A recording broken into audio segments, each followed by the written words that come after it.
दोस्तों, एक नगर में एक गुरुवर रहा करते थे जिनके कई शिष्य भी थे। लेकिन उनमें से एक शिष्य बहुत बेचैन रहा करता था। जब भी वह भिक्षा मांगने के लिए बाहर जाया करता तो उसे वहां दुख, दर्द, तकलीफें, परेशानियां ही नजर आती। यह सब देखकर वह बहुत दुखी रहने लगा था। वह मन ही मन बहुत परेशान रहने लगा था। वह हर रोज ईश्वर से प्रार्थना करता कि हे ईश्वर, सभी को सुख दे, सभी को शांति दे, सभी को खुशियां प्रदान करें। एक दिन वह इन्हीं सब पर विचार कर रहा था।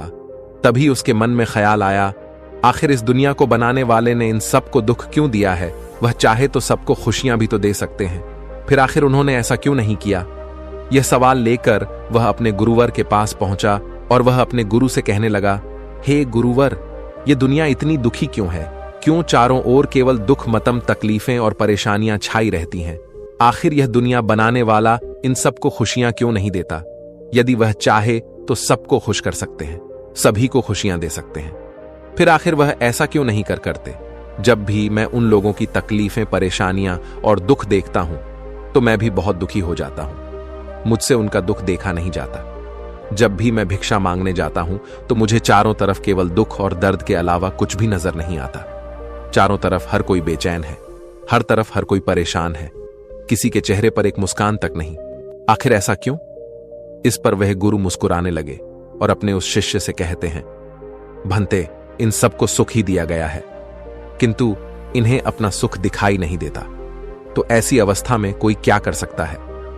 इस पर वह शिष्य कहता है, हे गुरुवर, आप यह कैसी बातें कर रहे हैं? यदि किसी को सुख मिलेगा तो वह खुश क्यों नहीं रहेगा? उसके चेहरे पर मुस्कान क्यों नहीं होगी? भला वह जानबूझकर दुखी क्यों रहना चाहेगा? वो जानबूझकर परेशानियां और तकलीफों का सामना क्यों करना चाहेगा? यदि उन्हें दुख है तभी तो वह दुखी हैं, बेचैन है, परेशान है। अपने शिष्य की बात सुनकर वह गुरुवर अपने शिष्य से कहते हैं, भंते, मैं जानता हूं कि तुम एक बहुत अच्छे मूर्तिकार हो। तुम मेरा एक काम करो, उसके बाद मैं तुम्हें तुम्हारे सभी प्रश्नों के उत्तर दे दूंगा। वह शिष्य उन गुरु की बात मान जाता है और कहता है, कहिए गुरुवर, मुझे क्या करना होगा? इस पर वह गुरुवर उस शिष्य से कहते हैं, भंते, तुम्हें कुछ बहुत बड़ा कार्य नहीं करना, बल्कि तुम्हें इन लोगों के सुख के लिए एक ऐसी मूर्ति बनानी है जिसे देखकर यह सब अपना दुख भूल जाए, फिर चाहे वह थोड़ी देर के लिए ही क्यों ना हो।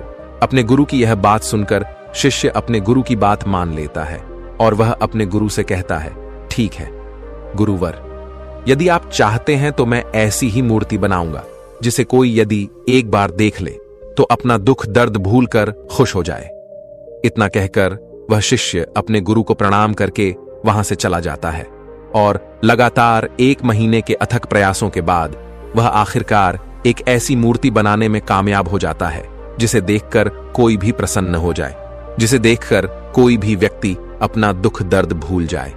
वह खुशी खुशी अपने गुरु के पास वापस दौड़ता हुआ पहुंचता है और कहता है, हे गुरुवर, जैसा आपने कहा था मैंने वह मूर्ति बना ली है।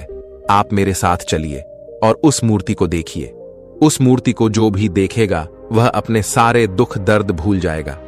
वह गुरु अपने उस शिष्य के साथ मूर्ति देखने पहुंच गए। उन गुरु ने देखा कि उनके शिष्य ने एक बहुत ही अच्छी मूर्ति बनाई थी जो बहुत ही मोहक और सुंदर थी। उसकी मुस्कान ऐसी थी कि उसमें कोई भी खो जाए और अपने दुख, दर्द भूल जाए। यह देखकर वह गुरुवर अपने शिष्य से कहते हैं, भंते, बहुत खूब, तुमने बहुत ही सुंदर मूर्ति बनाई है तुम्हारी। यह मूर्ति उन लोगों को दुख से बाहर निकालने में अवश्य उनकी मदद करेगी, परंतु मैं तुमसे चाहता हूं कि तुम इस मूर्ति के चेहरे पर कहीं पर भी एक छोटा सा निशान बना दो जो किसी को भी आसानी से दिख ना पाए अपने गुरु के मुख से। यह सुनकर वह शिष्य कुछ देर के लिए अचरज में पड़ गया और फिर वह अपने गुरु से कहता है, हे गुरुवर, आखिर आप ऐसा क्यों कह रहे हैं? क्या मेरी मूर्ति में कोई कमी रह गई है या फिर मेरी यह कला आपको पसंद नहीं आई? इस पर वह गुरुवर उस शिष्य से कहते हैं, नहीं नहीं भंते, तुमने एक बहुत ही अच्छी मूर्ति बनाई है, किंतु मैं चाहता हूं कि तुम एक ऐसा निशान अवश्य इस मूर्ति पर बनाओ जो किसी को आसानी से दिखाई ना पड़े। इस पर वह शिष्य एक बार फिर उन गुरुवर से प्रश्न करते हुए कहता है, परंतु क्यों गुरुवर, इसका कोई कारण तो होगा। इस पर वह गुरुवर उस शिष्य से कहते हैं, भंते, इसका कारण मैं तुम्हें अंत में बताऊंगा। वह शिष्य उन गुरु की बात मान लेता है और उस मूर्ति की आंख के ऊपर एक बहुत ही छोटा सा, जो आसानी से किसी को दिख ना सके, ऐसा एक निशान बना देता है। यह देख वह गुरुवर उस शिष्य से कहते हैं, बहुत अच्छे, अब इस मूर्ति को गांव के बीचों बीच रख दो। शिष्य ने अपने गुरु की बात मानी और वह उस मूर्ति को ले जाकर गांव के बीचों बीच रखवा देता है। और उसके बाद वह शिष्य और गुरु दूर जाकर खड़े हो जाते हैं और गांव वालों के आने का इंतजार करते हैं।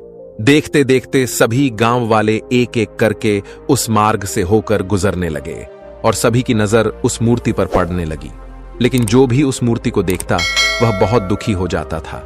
यह देखकर उस शिष्य को यह समझ नहीं आ रहा था कि आखिर ऐसा कैसे हो सकता है। मैंने तो एक बहुत अच्छी मूर्ति बनाई है जिसे देखकर कोई भी खुश हो जाए, जिसे देखकर कोई भी अपना दुख दर्द भूल जाए, तो आखिर सभी लोग उस मूर्ति को देखकर दुखी क्यों हो जा रहे हैं। इसी प्रकार एक व्यक्ति उस मूर्ति को बहुत ध्यान से देख रहा था। कुछ देर तक वह यूं ही उस मूर्ति को देखता रहा, फिर अफसोस करता हुआ वह आगे बढ़ गया।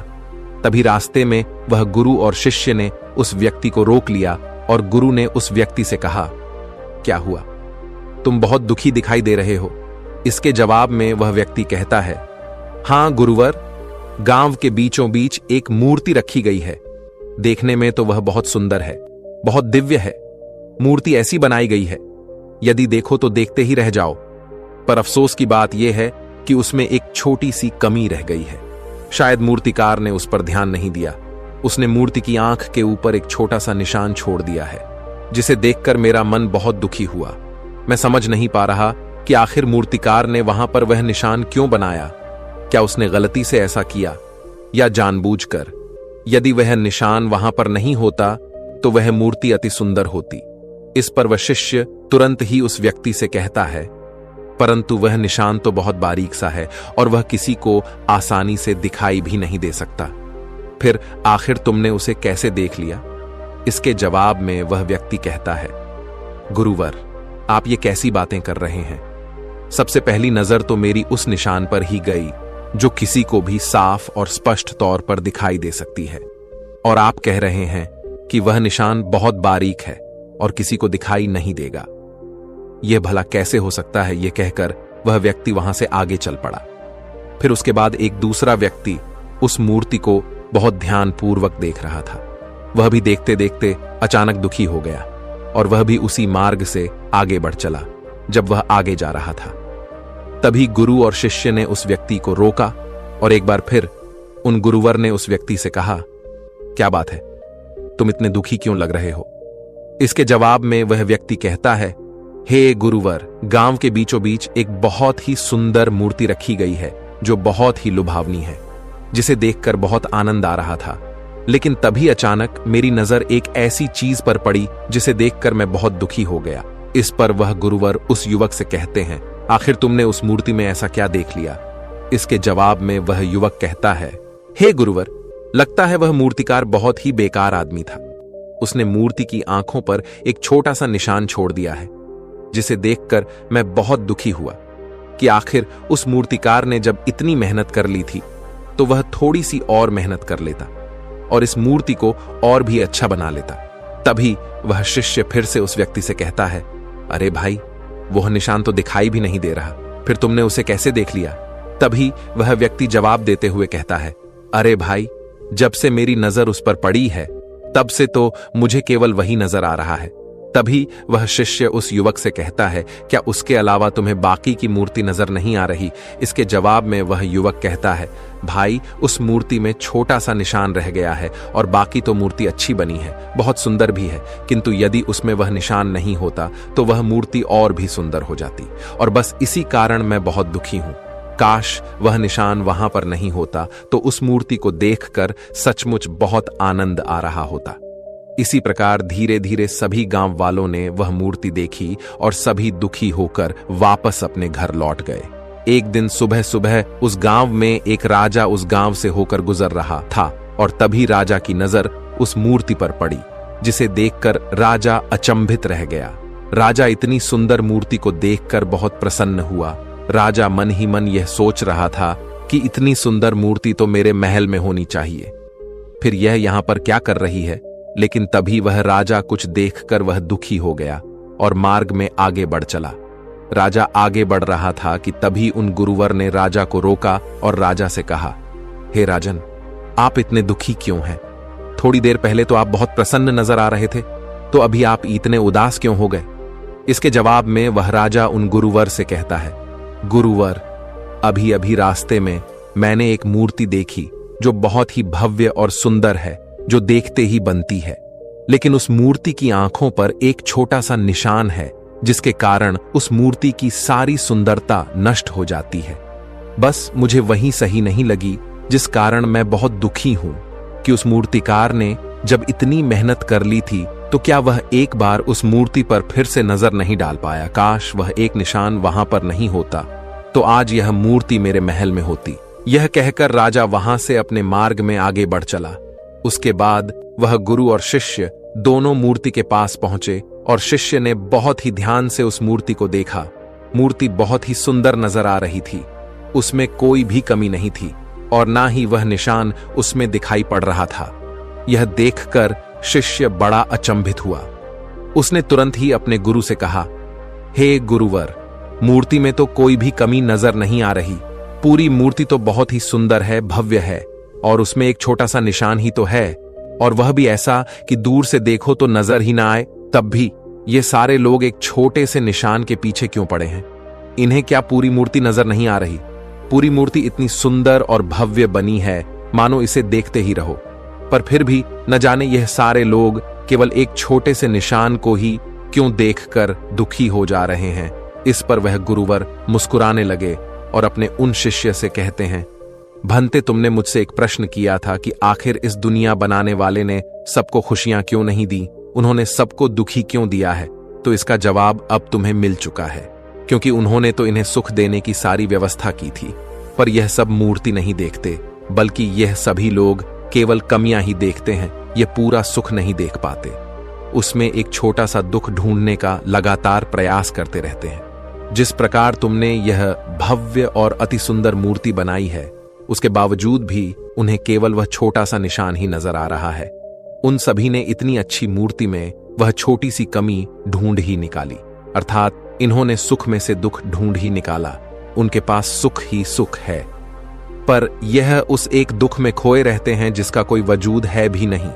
जैसे तुम्हारी मूर्ति में उस छोटे से निशान का कोई वजूद नहीं है, लेकिन उसके बाद भी यह सारे लोग केवल उस निशान को ही निहार रहे हैं। इस पर वह शिष्य उन गुरुवर से कहता है, हे गुरुवर, किंतु ऐसा क्यों? इसका जवाब देते हुए वह गुरुवर कहते हैं, भंते, बेचैन मन के कारण यहां सब बेचैन है। यहां कभी भी पूरी मूर्ति देखते ही नहीं, यह कभी भी अपना पूरा सुख देखते ही नहीं है। यह देखते तो एक छोटी सी कमी, यह सुख के बीच केवल दुख ढूंढते हैं। यह इस दुनिया के सारे विराट सुखों को छोड़कर केवल दुख पकड़कर बैठे रहते हैं, और वही उनकी दुनिया और वही उनका जीवन भी बन जाता है। और इसी कारण वे लोग हमेशा दुखी, परेशान और चिंतित रहते हैं, अपने भाग्य को कोसते रहते हैं, क्योंकि उन्हें यह विराट सुख नजर ही नहीं आता, बल्कि वह तो केवल दुखों में डूबे रहते हैं, और उन्हें लगता है कि यही उनकी दुनिया है, और इससे यदि वह बाहर निकलेंगे तो वह इससे भी बड़े दुख में डूब जाएंगे। किंतु वे लोग यह भूल चुके हैं कि इस दुनिया को बनाने वाले ने सभी को सुख दिया था, सभी को सुख देने की व्यवस्थाएं की हैं, लेकिन उसके बावजूद भी वे सभी लोग सुख पाना ही नहीं चाहते, सुख का भोग करना ही नहीं चाहते। वे सभी तो केवल दुख चाहते हैं और उन्हें दुख में ही मजा आता है। जिस प्रकार इस मूर्ति को बनाने वाले को सभी दोष दे रहे थे, ठीक उसी प्रकार इस दुनिया को बनाने वाले को भी सभी लोग दोष देते ही रहते हैं, उन्हें कोसते रहते हैं, जबकि इसमें उनकी कोई भी गलती नहीं, लेकिन फिर भी वह उनकी गलतियां निकाल ही लेते हैं। कोई कहता है कि मुझे इतना गरीब क्यों बनाया, तो कोई कहता है कि मुझे इस प्रकार की बीमारी क्यों दी, कोई कहता मेरे पास हाथ पैर नहीं, कोई कहता है कि मेरे जीवन में खुशियां नहीं, और इसी प्रकार वे सभी लोग अपना रोना रो रहे हैं। वे सभी अपने जीवन में खुशियों की ओर ना देखकर बल्कि अपने जीवन में केवल दुखों की ओर देख रहे हैं। तभी वह शिष्य उन गुरुवर से कहता है, हे गुरुवर, क्या इन सभी को सुख मिले ऐसी कोई व्यवस्था नहीं की जा सकती? इस पर वह गुरु मुस्कुराने लगे और उस शिष्य से कहते हैं, भंते, मैंने तुमसे पहले ही कहा, इन सभी के लिए सुख की व्यवस्था की गई है और सभी को सुख समान रूप से मिला हुआ है, किंतु यह वह खुशियां नहीं देख पा रहे, और वे तब तक नहीं देख पाएंगे जब तक कि वह उस छोटे से निशान से अपनी नजर ना हटाकर पूरी मूर्ति पर नजर नहीं डालते, उस पूरी मूर्ति को ध्यान से नहीं देखते, उसे समझने का प्रयास नहीं करते। किंतु एक बार वह उस पूरी मूर्ति को देखने लगेंगे तो अवश्य ही वह सुख की अनुभूति कर पाएंगे, उन्हें सुख की प्राप्ति भी हो जाएगी। इस पर वह शिष्य एक बार फिर उन गुरुवर से प्रश्न करते हुए कहता है, हे गुरुवर, तो इसके लिए उन्हें क्या करना होगा? अपने शिष्य के इस प्रश्न का जवाब देते हुए वो गुरुवर कहते हैं, भंते, जैसा कि मैंने तुमसे पहले ही कहा, उन्हें अपना ध्यान मूर्ति पर लाना हो मूर्ति की सुंदरता और मूर्ति की भव्यता पर उन्हें विचार करना होगा, उसे समझना होगा, तभी वह सब अपने जीवन में सुख की अनुभूति कर पाएंगे। अन्यथा यदि उनका ध्यान केवल उस छोटे से निशान पर ही होगा तो वह कभी भी इस भव्य मूर्ति को देख नहीं पाएंगे, इसकी सुंदरता को समझ नहीं पाएंगे, और ना ही उन्हें कभी सुख का अनुभव हो पाएगा। और इन सभी का कारण है उनका वह बेचैन मन। उन्हें अपने इस बेचैन मन से छुटकारा पाना ही होगा, और इसके लिए उन्हें अपनी समझ का दायरा बढ़ाना चाहिए, और ऐसा वह केवल ध्यान से ही कर सकते हैं। ध्यान से मन की बेचैनी कम होती है, और एक शांत मन शांति भाव से पूरी मूर्ति को देख सकता है, उसे समझ सकता है, उसकी सुंदरता, उसकी भव्यता पर विचार कर सकता है, और एक शांत मन ही सुख का अनुभव भी कर सकता है, उसका उपभोग भी कर सकता है। वहीं पर एक अशांत मन एक छोटी सी छोटी कमियों को ढूंढता रहता है, जिससे वह एक बार फिर से दुख का अनुभव कर सके। वह अपने दुख से बाहर नहीं निकलना चाहता, क्योंकि उसे डर है कि एक बार सुख उसे मिला तो वह फिर से उससे छिन जाएगा, और एक बार फिर उसे दुख का अनुभव करना होगा। इसी कारण वे लोग हमेशा दुखी रहते हैं जो लोग पूरी पर ध्यान नहीं देते, बल्कि केवल कमियों पर नजर डालते हैं। इतना कहकर वह गुरुवर शांत हो गए, और शिष्य भी अब अच्छी तरह समझ चुका था कि आखिर इस दुनिया में इतना दुख क्यों है, लोग इतने परेशान क्यों हैं, लोगों की समस्याओं और चिंताओं का आखिर कारण क्या है। उम्मीद है कि आपको भी यह समझ में आ चुका होगा कि आपकी दुख समस्या और परेशानियों का कारण क्या है, और आपसे आप उसे सुधारने के लिए पूरी मुमकिन कोशिश भी करेंगे। इसी के साथ में उम्मीद है कि आपको आज की यह वीडियो पसंद आई होगी, तो इस वीडियो को लाइक और अपने दोस्तों के साथ शेयर भी जरूर कीजिएगा, और हमें ऐसे ही सपोर्ट करने के लिए चैनल को सब्सक्राइब और घंटी बटन को जरूर दबा दीजिएगा।